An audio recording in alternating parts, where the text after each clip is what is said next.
fighters, we are invited to come and speak about good governance and security in Africa. But to be honest, there will never be a discussion about the security and good governance in Africa without acknowledging the damage that has been caused by colonizers and the imperialist forces.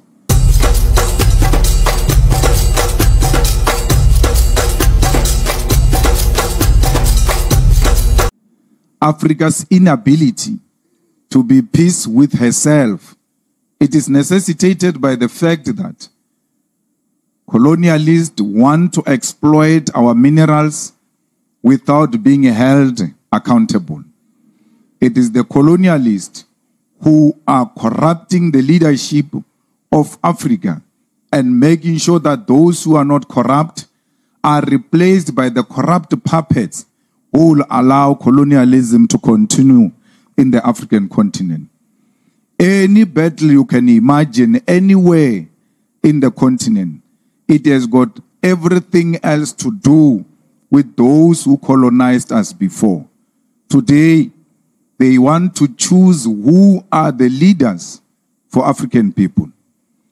As we stand here today, Gaddafi should be an enemy of our people, according to the declaration of the Western imperialism, because Gaddafi stood for our people. Today, Mugabe, who was a darling, if you think Mandela was loved, you must revisit your history and check when Mugabe was becoming the president of Zimbabwe after the defeat of Rhodesia. He was the most celebrated man. He was loved by everybody until he started questioning the issue of the land, that the land must be transferred from the colonizer to the people of Zimbabwe. But when he was not advocating for that, especially after the Lancaster Resolution, they thought he's one such a gentleman who will allow them to do as they wish, until he realized that he was going to pass on without transferring the means of production into the hands of our people. Today, every African leader who served for a very long time in Africa, we are told is a fascist, is undemocratic. This person is a dictator. But such words were never said about Queen Elizabeth, who ruled for more than 50 years. And it's not just monarchy, like a Zulu monarchy or Abatembu monarchy. It's a monarchy that has got powers on the political systems of Britain. There is no any prime minister in Britain who can proceed with anything else politically without the go-ahead of the Queen, now the King. No one of those prime ministers can declare a war. Only the Queen or the King can declare a war. But that person has never been democratically elected. That person has got no term of office. They serve until the grave, and they are not called fascists and dictators. They do so with our leaders because they want to impose on us the imperialist bourgeois democracy. That democracy is when you go for 5 years and you are done. But as young people who are engaged in this space, you have a duty to ask yourself, how did we govern ourselves in the earlier primitive society before the arrival of the colonialists? And we're not asking here of an ancient history. Very recent, you'll realize that we were able to govern ourselves without being dictated to by the white people in terms of how we must govern ourselves. Today, we must be told that a good governance is a governance that complies with IMF or World Bank. Anything else outside that, even if your people are benefiting, you are not a good leader. Actually, you are a dictator. Let's go back to Gaddafi himself before he was killed by imperialist forces. Gaddafi nationalized the oil industry when he took over Libya. And he made sure that the people of Libya receive free health care and housing. The people of Libya actually used to get a piece of land for getting married. That's why many of you will remain single, because you realize there's going to be a problem here. Immediately when Gaddafi died, we saw Africans being taken by force in Libya as slaves, even post-colonial period. After Gaddafi died, Libya, which we're told it was under dictatorship and the most brutal man, has never known peace. It is under the group of warlords. It is under the group of terrorists, under the militia, and the people who are forcing themselves into power through a barrel of a gun.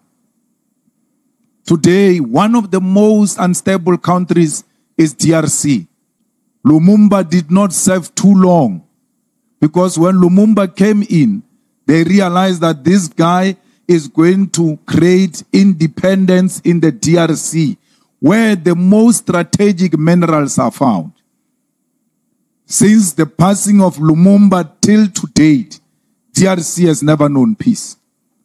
They will never know peace because those who are exploiting the resources of that area are the ones who are sponsoring the rebels in that area.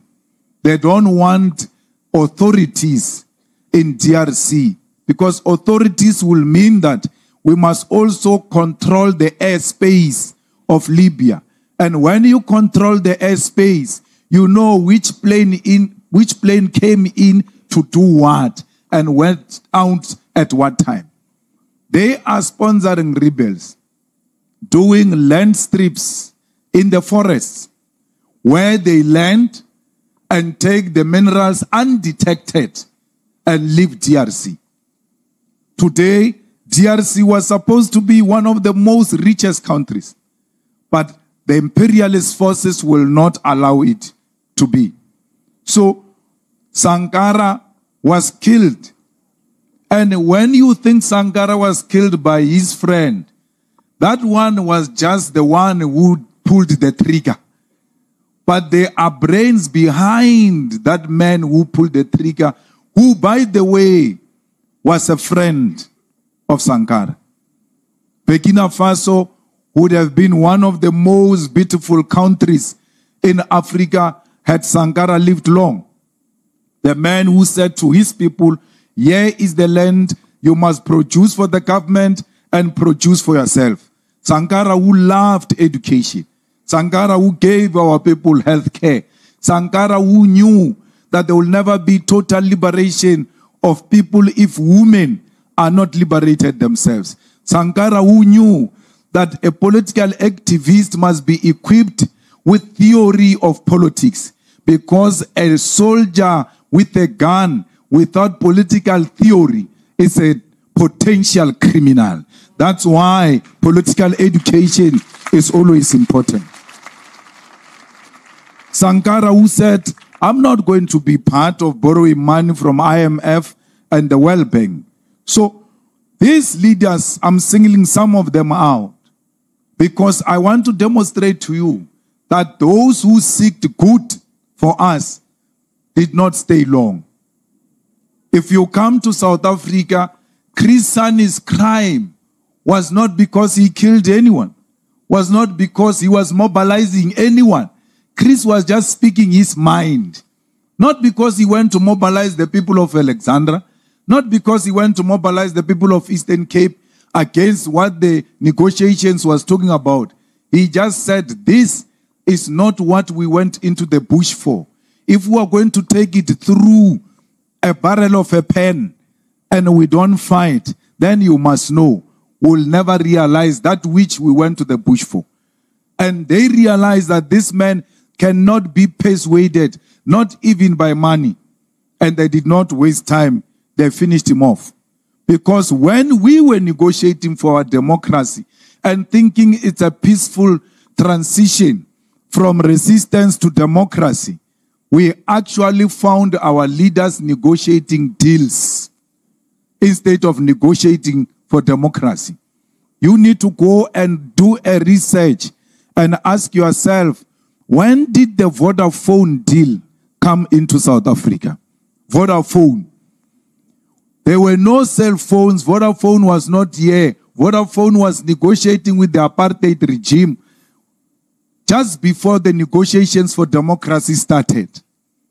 When the negotiators realized that, amongst other things, these people are talking about a wireless phone which is coming to South Africa, they stopped the negotiations and went to Vodafone, or you are talking to wrong people. We are going to take over after these people.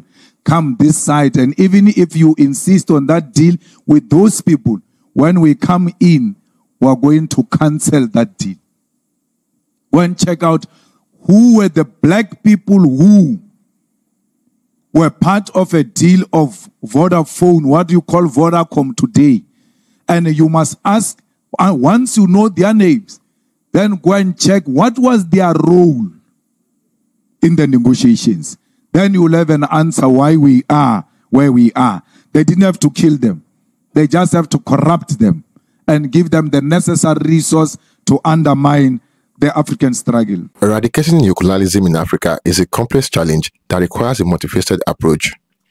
Here is an overview of how Africa can address and combat neocolonial influences. 1. Strengthen political sovereignty. African nations must prioritize political independence by asserting control over their own governance and decision-making process. This involves resisting external pressures from foreign governments and multinational corporations that seek to exploit Africa's resources. Establishing strong, transparent institutions that represent the interests of the people is crucial. 2. Economic diversification. Africa can reduce dependency on foreign aid and investment by diversifying its economies. This includes investing in local industries, agriculture, and technology to create jobs and enhance self-sufficiency. By promoting local entrepreneurship and supporting small and medium-sized enterprises, African countries can build resilient economies that are less vulnerable to external influences. At number 3, Pan-African unity. Fostering unity among African nations can strengthen collective bargaining power on the global stage. Regional organizations like the African Union and Economic Community of West African States can play a role in promoting collaborations and solidarity. By working together, African countries can develop common strategies to address neocolonialism and support each other's development goals. 4. Education and awareness. Empowering the African population through education is vital for combating neocolonialism. By raising awareness about the historical and ongoing effects of colonialism, individuals can become more informed and engaged citizens. Promoting critical thinking and fostering a sense of pride in African identity and culture can inspire grassroots movements for change. At number 5, promoting fair trade. Engaging in fair trade practices can help African countries avoid exploitative trade agreements. By negotiating trade deals that prioritize local interests and sustainability, African nations can protect their resources and promote equitable economic growth. Supporting ethical businesses that respect workers' rights and the environment is also essential. 6.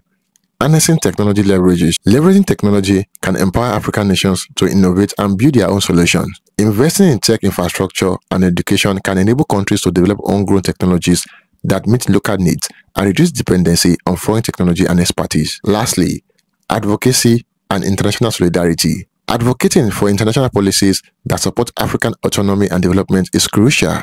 Engaging with global movements that promote social justice and equity can help amplify Africa's voice in the international arena. Building alliances with like-minded organizations worldwide can foster solidarity in the fight against neocolonialism. Thank you for watching. Don't forget to like and share your thoughts in the comment box below. Until next time, cheers and have a good one.